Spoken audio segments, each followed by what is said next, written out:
Mohau Modisakeng's passage centers water as a visual symbol to highlight a critical notion of South Africaneity, which emphasizes the totality of collective memory as essential and defines passage as a transcendent state of being, framing these concepts through cinematography and production design. The video art piece was exhibited at the 2017 Venice Biennale in South Africa's Pavilion. Passage was projected on 3 screens in a dark room, separate from the rest of the exhibit. This created a visual experience that centers human interaction with an abundant resource, that connects space and is present throughout time, a perpetual witness, water. It is unclear where the passage is to or from, especially since the boat is not moving in any direction besides sinking. Passage is presented ontologically as a state of being, an integral part of life. It begins with birth, alluded to with the taking of the fetal position within the boat. Amniotic fluid is akin to life-giving water, and the boat a womb. Thus, the ontological passage of life begins with the birth of South Africaneity.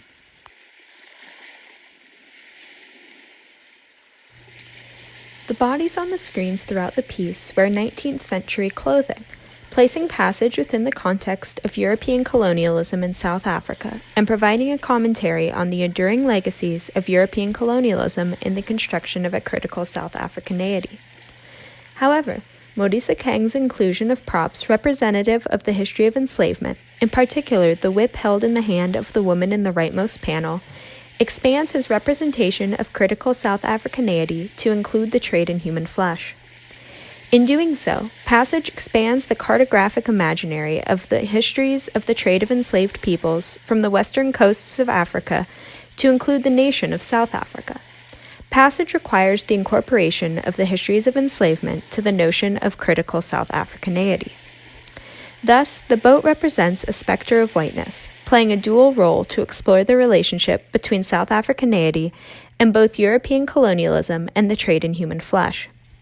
Initially, this boat keeps the 3 bodies afloat and separate from the water which encompasses the screen.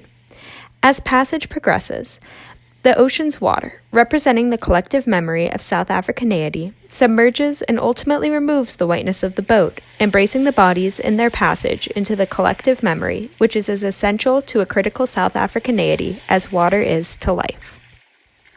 Water can inflict pain and envelop those within it against their will. The objects held by the characters represent the available responses.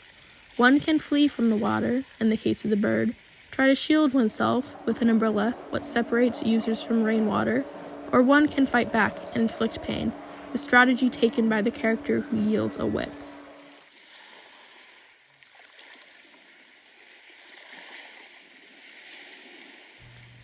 Water is an enduring witness. As it cycles through bodies, through systems, through air and earth and stone, it retains physical knowledge of the times and spaces it has traversed. Water remembers, be it in the ocean or flowing through the body's blood. Water contains memory, and so constitutes the experience of remembering.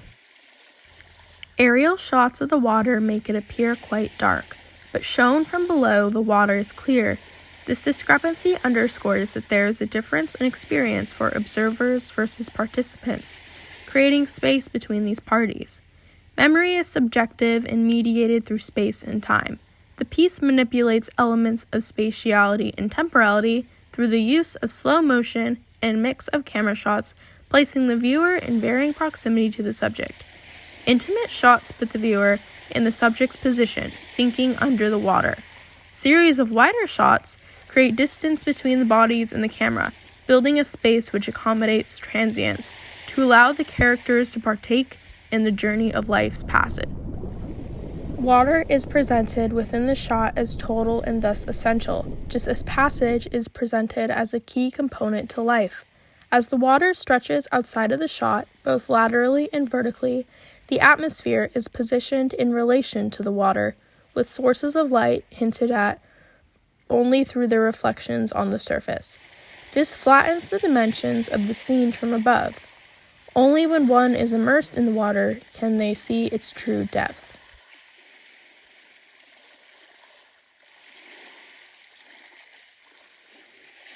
The water's embrace is a tranquil, steady, and inevitable process, directly contrasted by the initially frantic movements of the bodies within the shot. The 3 panels of film lends itself to multiple representations of the multifaceted relationship between critical South Africaneity and the colonial histories of the state of South Africa, as each of the 3 bodies in the screen constitutes an interior journey in relation to the water. The curling of the body, the lashing of the limbs, and the scramble to stay afloat all represent differing relationships of South Africans to the nation's history of European colonialism and the trade in human flesh. Water as an element accommodates itself to such differing reactions in its fluidity, emphasizing that the formation of a South African nation through collective memory is strengthened by the vast array of relationships to the history of the nation. Through its exploration of the water element, Passage crafts a representation of critical South Africaneity that recognizes a constitutive assembly of a nation.